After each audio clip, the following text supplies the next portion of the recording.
ಮೂಡಾ ಕೇಸ್ನ ದೂರುದಾರ ಸ್ನೇಹಮಯಿ ಕೃಷ್ಣ ಅರೆಸ್ಟ್ ಆಗಿದ್ದಾರೆ ಇವತ್ತು. ಏನು ಕಾರಣ ಅಂತಂದರೆ ಕಳೆದ 2-3 ದಿನಗಳ ಹಿಂದೆ ಅವರು ಮಾಡಿದಂತಹ ಒಂದು ದೊಡ್ಡ ಆರೋಪ, ಅದೇ ಕಾರಣ. ಬೆಂಗಳೂರು ಸೈಬರ್ ಕ್ರೈಮ್ ಪೊಲೀಸರು ಸ್ನೇಹಮಯಿ ಕೃಷ್ಣ ಅವರನ್ನು ಬಂಧಿಸಿದ್ದಾರೆ. ಮೂಡಾ ಮಾಜಿ ಆಯುಕ್ತ ನಟೇಶ್ ಅವರು ಒಂದು ದೂರನ್ನು ಕೊಡ್ತಾರೆ ನೇರವಾಗಿ ಬೆಂಗಳೂರು ಪೊಲೀಸ್ ಕಮಿಷನರ್ಗೆ. ಆ ದೂರಿನ ಅನ್ವಯ ಅರೆಸ್ಟ್ ಆಗಿದ್ದಾರೆ. ಬೆಂಗಳೂರಿನ ಸಿಟಿ ಸಿವಿಲ್ ಕೋರ್ಟ್ ಹತ್ರ ಸ್ನೇಹಮಯಿ ಕೃಷ್ಣ ಅವರ ಬಂಧನ ಆಗಿದೆ. ಈಗ ಸ್ನೇಹಮಯಿಯನ್ನು ಮೈಸೂರಿಗೆ ಕರೆದೊಯ್ಯಲಿದ್ದಾರೆ ಸಿಸಿಬಿ ಪೊಲೀಸರು. ಈಗ ಮೂಡಾ ಹಗರಣ ಎಲ್ಲ ತಣ್ಣಗಾಯ್ತಲ್ಲ, ಈಗ ಯಾಕೆ ಇವರ ಬಂಧನ ಅಂತಂದರೆ, ಆಗಲೇ ಹೇಳಿದಂತೆ ಒಂದು 2-3 ದಿನಗಳ ಹಿಂದೆ ಸ್ನೇಹಮಯಿ ಕೃಷ್ಣ ಒಂದು ಗುರುತರ ಆರೋಪವನ್ನು ಮಾಡಿದರು. ಆ ಆರೋಪದ ಹಿನ್ನೆಲೆಯಲ್ಲಿ ದೂರು ನೀಡಲಾಗಿತ್ತು. ದೂರಿನ ಆಧಾರದಲ್ಲಿ ಬಂಧನ ಮಾಡಲಾಗಿದೆ. ಏನು ಅಂದರೆ, ಚೀಫ್ ಸೆಕ್ರೆಟರಿ ವಿರುದ್ಧದ ಆರೋಪವೇ ಮುಳುವಾಯ್ತಾ? ಚೀಫ್ ಸೆಕ್ರೆಟರಿ ವಿರುದ್ಧನೇ ಲಂಚದ ಆರೋಪ ಮಾಡಿದ್ರು ಸ್ನೇಹಮಯಿ ಕೃಷ್ಣ. ನಿನ್ನೆ ಮೊನ್ನೆ ಎಲ್ಲ ಲಂಚದ ಆರೋಪವನ್ನು ಮಾಡಿದ್ರು. ಏನಂದರೆ, ಈ ಮೂಡಾ ಮಾಜಿ ಆಯುಕ್ತ ನಟೇಶ್ ಇದ್ರಲ್ಲ, ಇವರು ಮುಂಬಡ್ತಿಗಾಗಿ, ಪ್ರಮೋಷನ್ಗಾಗಿ ಲಂಚ ಕೊಟ್ಟಿದ್ದಾರೆ. ಯಾರಿಗೆ? ಚೀಫ್ ಸೆಕ್ರೆಟರಿ ಶಾಲಿನಿ ರಜನೀಶ್ ಅವರಿಗೆ 1,60,00,000 ರೂಪಾಯಿ ಲಂಚ ಪಡೆದಿದ್ದಾರೆ ಅಂತ ಆರೋಪವನ್ನು ಮಾಡಿದರು. ಆದರೆ ಈ ಲಂಚಾರೋಪವನ್ನು ತಿರಸ್ಕರಿಸಿದರು ಸರ್ಕಾರದ ಮುಖ್ಯ ಕಾರ್ಯದರ್ಶಿಗಳು. ಜೊತೆಗೆ ಕಾನೂನು ಹೋರಾಟ ಮಾಡ್ತೀನಿ ಅಂತ ಕೂಡ ಅವ್ರು ಹೇಳಿದರು. ಕಾನೂನು ಕ್ರಮದ ಎಚ್ಚರಿಕೆಯನ್ನು ನೀಡಿದರು. ಈಗ ನಟೇಶ್ ನೇರವಾಗಿ ದೂರು ಕೊಟ್ಟಿದ್ದರು. ದೂರಿನ ಆಧಾರದಲ್ಲಿ ಬಂಧನ ಆಗಿದೆ.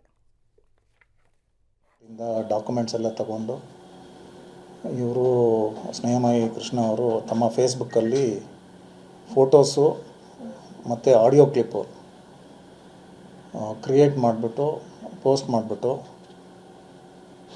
ಅವ್ರ ಮೇಲೆ ಫಾಲ್ಸ್ ಇನ್ಫಾರ್ಮೇಷನ್ ಎಲ್ಲ ಸ್ಪ್ರೆಡ್ ಮಾಡಿಬಿಟ್ಟು ಆಮೇಲೆ ಅವ್ರಿಗೆ ತೊಂದರೆ ನೀಡ್ತಿನ ನಿಟ್ಟಿನಲ್ಲಿ ಒಂದು ಕಂಪ್ಲೇಂಟ್ ಕೊಟ್ಟು ಅವರ ರೆಪ್ಯುಟೇಷನ್ಗೆಲ್ಲ ಡ್ಯಾಮೇಜ್ ಮಾಡ್ತಾರೆ ಅಂತ ಒಂದು ಕಂಪ್ಲೇಂಟ್ ಇರ್ತದೆ.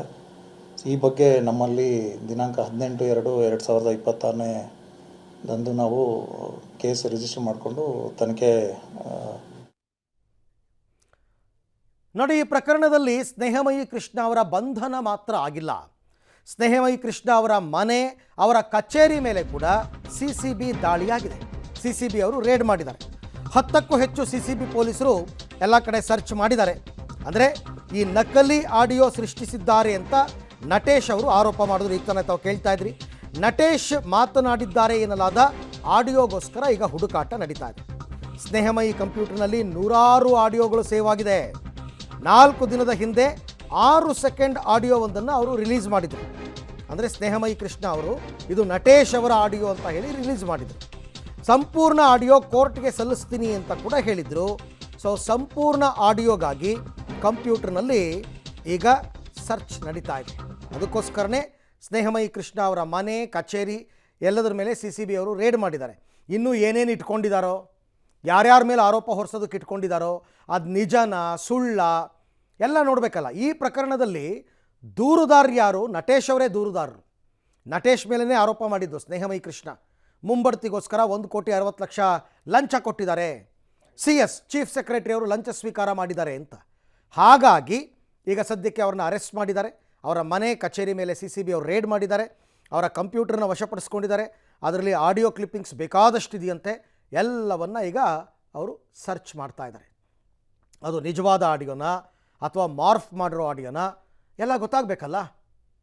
ಅದನ್ನು ಅವರು ಮನವಿ ಕೂಡ ಮಾಡ್ಕೊಂಡಿರ್ತಾರೆ ನಟೇಶ್ ಅವರು. ರೈಟ್, ಈ ಎಲ್ಲ ವಿಚಾರಕ್ಕೆ ಸಂಬಂಧಪಟ್ಟಂತೆ ಮತ್ತಷ್ಟು ಮಾಹಿತಿ ನನ್ನ ಕೊಲೀಗ್ ಮೈಸೂರಿನಿಂದ KP ನಾಗರಾಜ್ ಜಾಯ್ನ್ ಆಗ್ತಾ ಇದ್ದಾರೆ. KP, ಈಗ ಸ್ನೇಹಮಯಿ ಕೃಷ್ಣ ಅವರ ಬಂಧನದ ನಂತರ ಆಗಿರುವಂತಹ ಮೇಜರ್ ಬೆಳವಣಿಗೆಗಳು ಏನೇನು? ಸ್ನೇಹಮಯಿ ಕೃಷ್ಣ ಅವರ ಬಂಧನದ ಸಂದರ್ಭದಲ್ಲೇ ಮೈಸೂರಿನ ದತ್ತನಗರದಲ್ಲಿರುವಂಥ ಸ್ನೇಹಮಯಿ ಕೃಷ್ಣ ಅವರ ನಿವಾಸ ಮತ್ತು ಅವರ ಕಚೇರಿ ಎರಡರ ಮೇಲೆ ಬೆಂಗಳೂರಿನ ಸಿಸಿಬಿ ಪೊಲೀಸರು ದಾಳಿಯನ್ನು ನಡೆಸಿ ಎಲ್ಲ ರೀತಿಯಾದಂಥ ದಾಖಲೆಗಳ ಪರಿಶೀಲನೆಯನ್ನು ಕೂಡ ಮಾಡಿದ್ದಾರೆ. ಈಗ ತಾನೇ ಕೆಲವೇ ನಿಮಿಷಗಳ ಹಿಂದೆಯಷ್ಟೇ ಸಿಸಿಬಿ ದಾಳಿ ಮುಕ್ತಾಯವಾಗಿದೆ.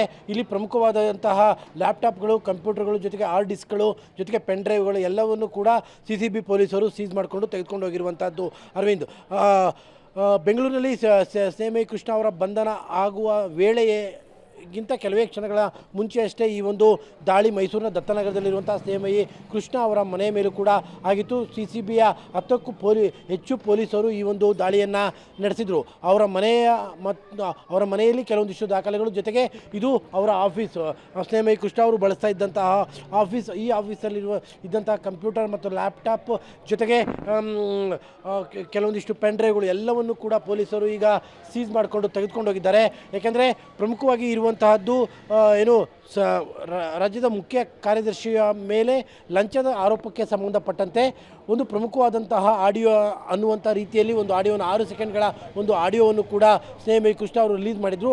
ಅದರ ಪರಿಪೂರ್ಣವಾದಂಥ ಆಡಿಯೋ, ಅಂದರೆ ಆ ಆಡಿಯೋದಲ್ಲಿ ಸ್ನೇಹಮಯಿ ಕೃಷ್ಣ ಅವರನ್ನೇ ಹಣಕ್ಕೆ ಪರ್ಚೇಸ್ ಮಾಡುವಂಥ ರೀತಿಯಾದಂತಹ ಮಾತುಕತೆಗಳು ನಡೆದಿತ್ತು ಅನ್ನುವಂಥದ್ದು ಇದ್ದಂತಹ ಆರೋಪಗಳು. ಹೀಗಾಗಿ ಅದರ ಸಂಪೂರ್ಣವಾದಂಥ ಆಡಿಯೋವನ್ನು ಕಲೆ ಹಾಕುವಂಥ ಕೆಲಸವನ್ನು ಈಗ CCB ಪೊಲೀಸರು ಮಾಡಿರುವಂಥದ್ದು.